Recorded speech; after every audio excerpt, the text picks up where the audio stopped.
Okay, team, we are gathered together for our Sunday night convention training.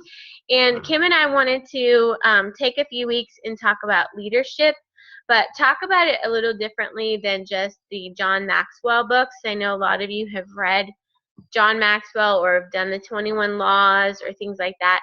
And while I was at Mastermind, I picked up a book that I really, really enjoyed their take of leadership, because I feel like in order to be successful in growing convention credits and growing your team and ranking, we need to realize that we are all leaders, whether you have no people on your team yet or you have 1,300 people on your team.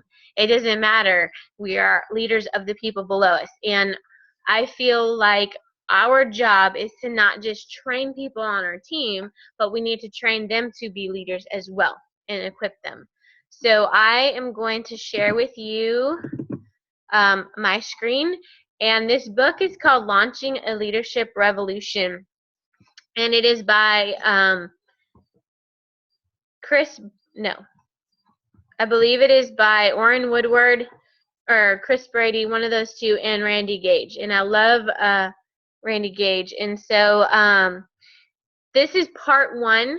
Kim is going to do part 2 next week. And so there are going to be some good points to take some notes and pass along to your team members if they're not part of this group, and to really, really cultivate sharing our leadership vision and also creating leaders, not just creating followers. One of the things I loved in this book was that it was discussion based, and that there was this quote in the book by Clint Eastwood: sometimes if you want to see a change for the better, you have to take things into your own hands.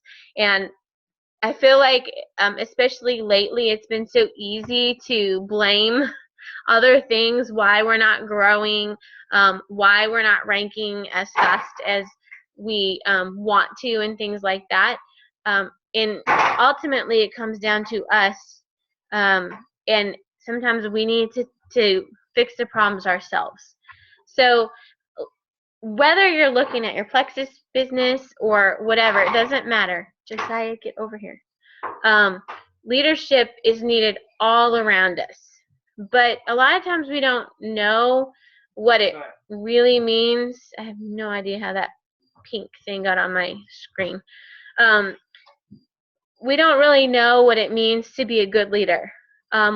What does it mean to be good, have good leadership? So I want you to kind of think about that. If you think about what does it mean to be a leader, and what does it mean to have good leadership, we want to not only answer that, but be able to train our teams to do that, to duplicate that. So I want you to think about your definition of leadership. If you're taking notes, I want you to write down some words or phrases that you think leadership means. What do you think it means to have good leadership? And so this quote, leadership is influence. It's not about a title. It's not about a position. A lot of times we feel that I can't be a leader until I reach gold, or until I reach emerald, or until I reach diamond. It doesn't matter what your title or what your position is. True leadership cannot be awarded or assigned. It is earned. That is so true, because I know many other Plexus Jewels who are not good leaders. They got to where they're at because they have good leadership and good leaders on their team. They have core members that are great leaders. I know several people who are silver, gold, senior gold ambassadors who are amazing leaders. So do not let your title or position disqualify you. It doesn't matter if you are just starting out in this business. It is something that you earn. It's not something that you are born with. I know a lot of times we think, I was not born to be a good leader, but that doesn't matter either. It's about how we get there. And so that's kind of what we're going to talk about. How do we get there? So influence is what we're going to be talking about. Because if you're not influential, then it's going to be hard for you to be a leader. Influence is what we're going to define as our talent, our character, and our experience. And sometimes we may not have a lot of experience, but we're going to get that experience as we go on in this Plexus business. So you can have influence over your team, though, and not lead them anywhere. You can be a very influential person just by nature and not grow. So I don't want you to feel that, oh, yes, I have influence, I'm a great leader. That's not everything. And I don't want you to think, I don't have influence, I'm not a great leader. It doesn't matter. You need a healthy balance. So in order to be an effective leader, and that's the key word, effective, you need to be a product of great leadership and have a vision. So what I take that to mean is I am a product of the great leadership of Kim and Melissa, and my vision is a lot of their vision, and I want to duplicate that to my team so that they then can be a product of my leadership and have a similar vision. So in your notes, if you're taking notes, I want you to think about 3 ways that you can increase your influence with your team. This could be anything that you want to increase the influence over whoever's on your team, whether you have 1 person or you have 50 people, it doesn't matter. We are influential. So I'm going to give you 2 seconds to do that. And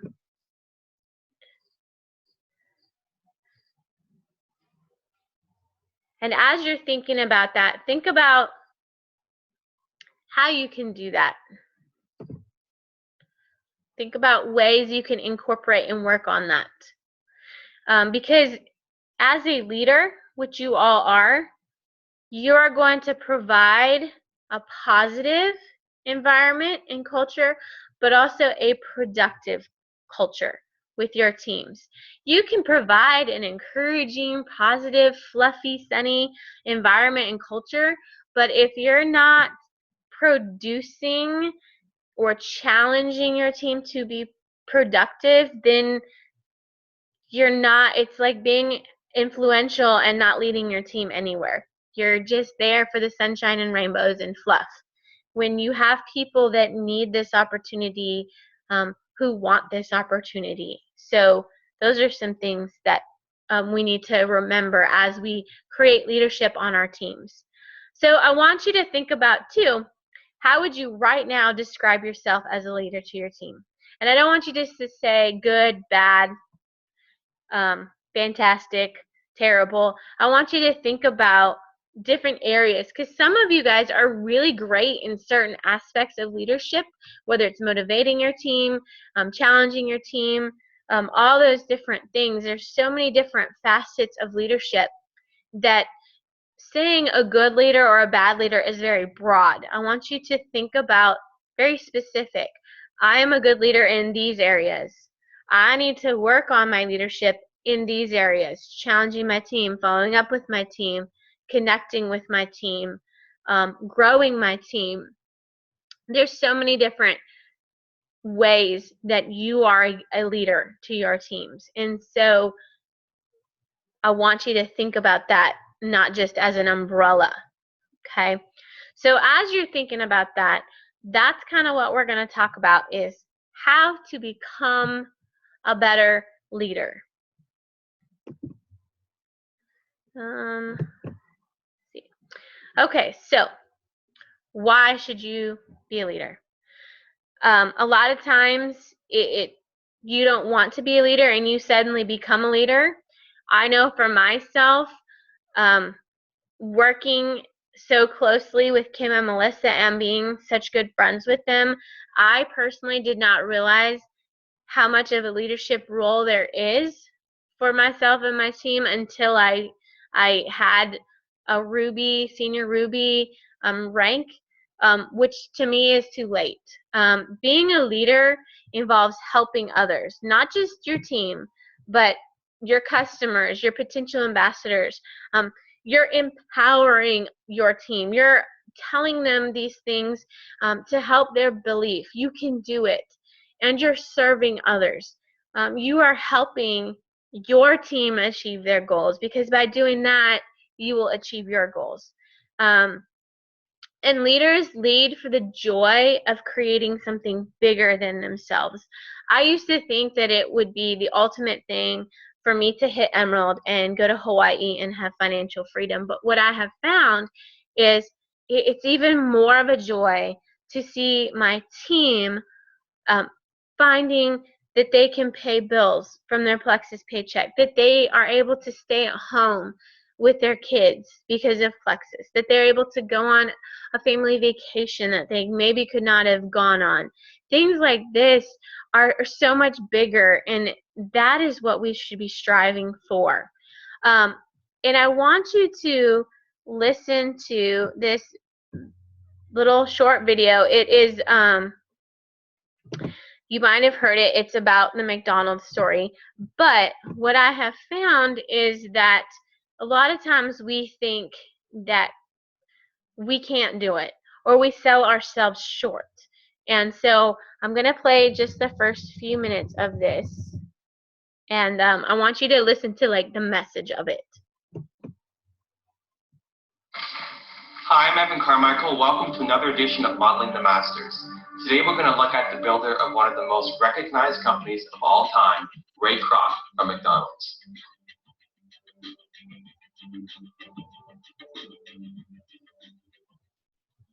Raymond Albert Kroc was a Czech-American businessman who took over the small-scale McDonald's Corporation franchise in 1954 and built it into the most successful fast food operation in the world. Kroc was included in Time 100, the most important people of the century, and amassed a $500 million fortune during his lifetime. He was also the owner of the San Diego Padres baseball team, starting in 1974. Ray Kroc began his career selling paper cups for the Lilly Tulip Cup. It was in the course of selling paper cups that Kroc would meet Earl Prince.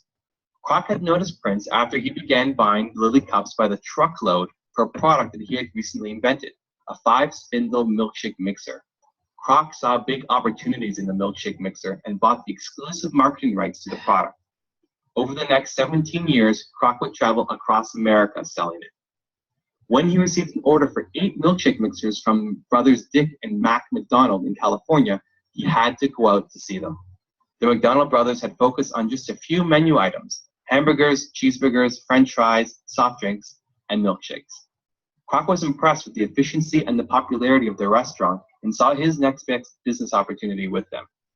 In one of the greatest success stories of all time, Kroc took a small but successful California-based hamburger restaurant and expanded it into what today is a worldwide chain of 400,000 employees, $22 billion in revenue, and a logo that has come to become globally recognized more than the Crispin Cross.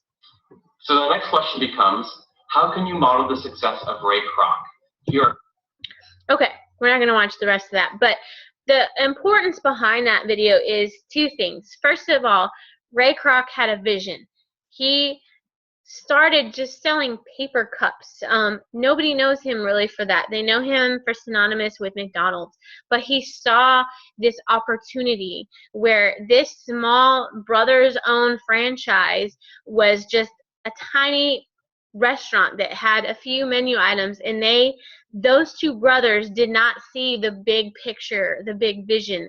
And so they sold their company to this man who had this vision to take it to the next step. So we as Plexus ambassadors with our teams a lot of times need to help our ambassadors on our team see that big picture of where we're going to take them, that we are going to be the Ray Kroc of Plexus, if you so to speak, to help them get to that financial freedom, that health freedom, whatever it is they want.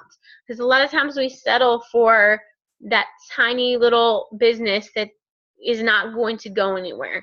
The second thing is that Ray Kroc was able to globally franchise it, and it is now synonymous everywhere. And so we need to not let hindrances be in our way. Okay, so as a leader, you need to know that you're going to have results. You need to expect these results. But these results, a lot of times, are not necessarily with our expectations. And we need to understand where that gap lies. Because sometimes we can expect one thing and our results kind of give us something different. And what I've learned is to really dig deep and self-reflect on myself as a leader when things like that happen. The level of leadership determines the success of its results. You can want in your head to be emerald by July 31st, all you want.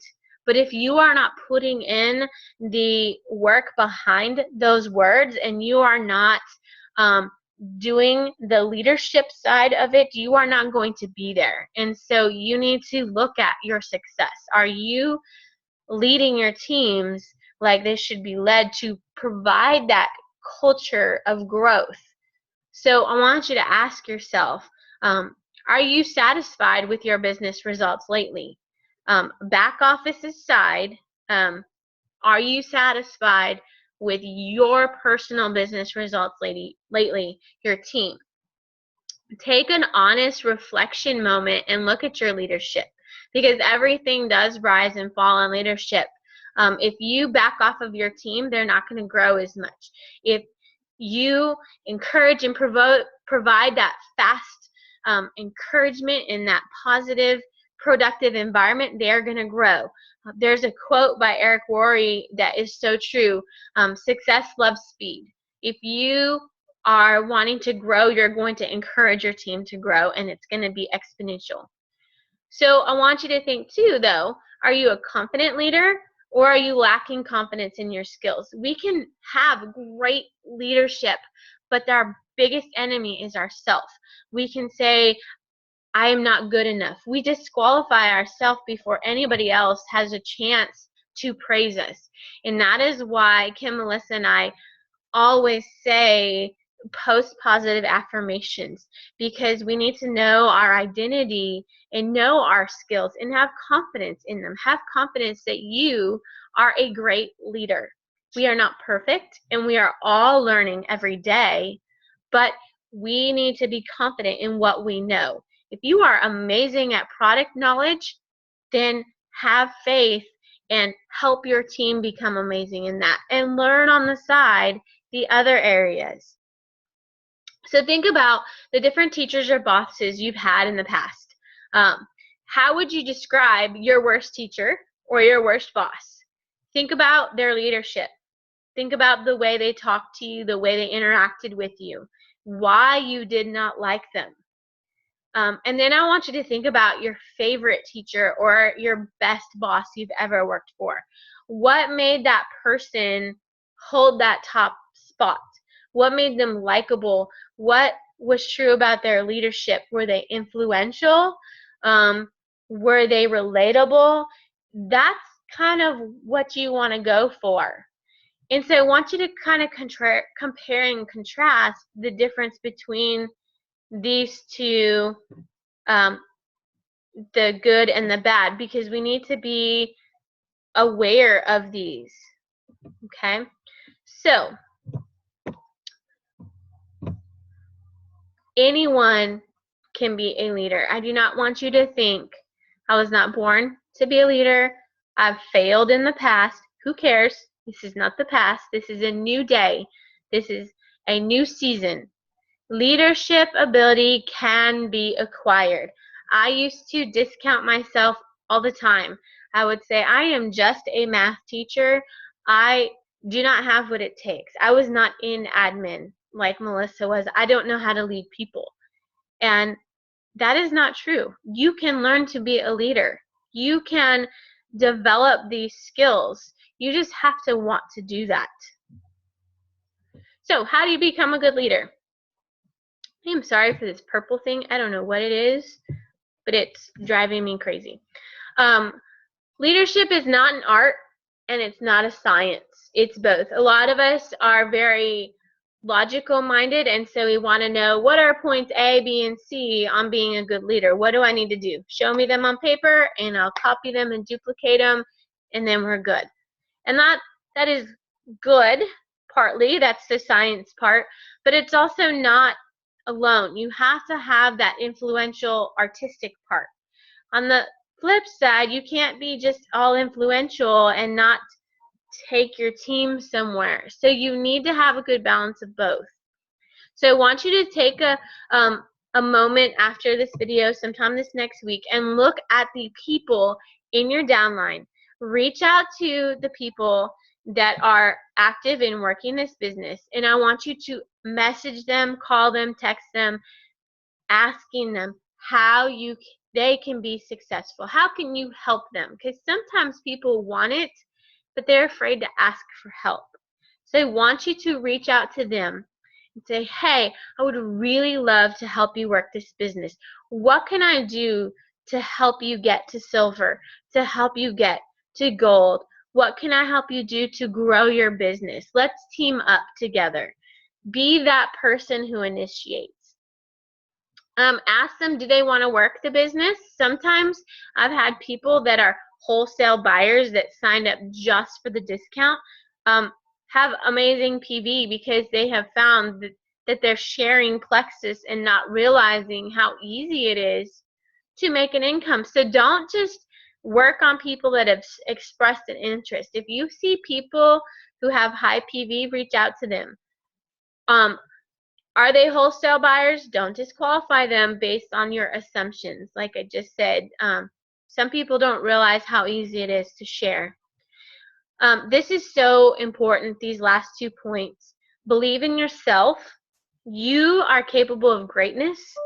That is why you are here.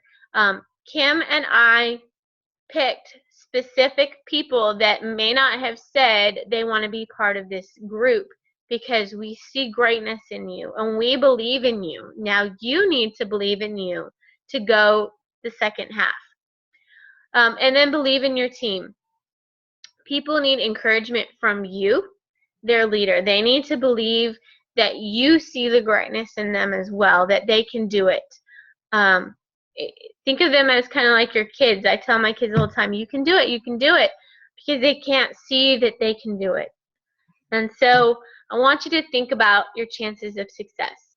If you are part of this group and you have the attitude of this half of the percentages, you are not going to be very successful. You are not going to grow your team very much, and you'll have a very complacent type attitude, especially this 40-50% where it's kind of like, well, I would like to, but I don't know. Even on this side that I might and I think I can, there's somewhat motivation, but there's no action. So I don't want you to, at the end of tonight, look over your notes and say, well, that's great. I might reach out to so-and-so, or I think I can talk to this person on my team. I want you up here. I can, I am, and then I did. Because that is the way you overcome your fears and you become successful. You can do it. You are going to do it. And pretty soon you will have done it. And so Kim and I just want you to know that we believe so much in our teams. And we are so proud of all of you for committing to this and for wanting to grow yourself and your teams. And it's going to be great. You guys are going to grow and your teams are going to grow.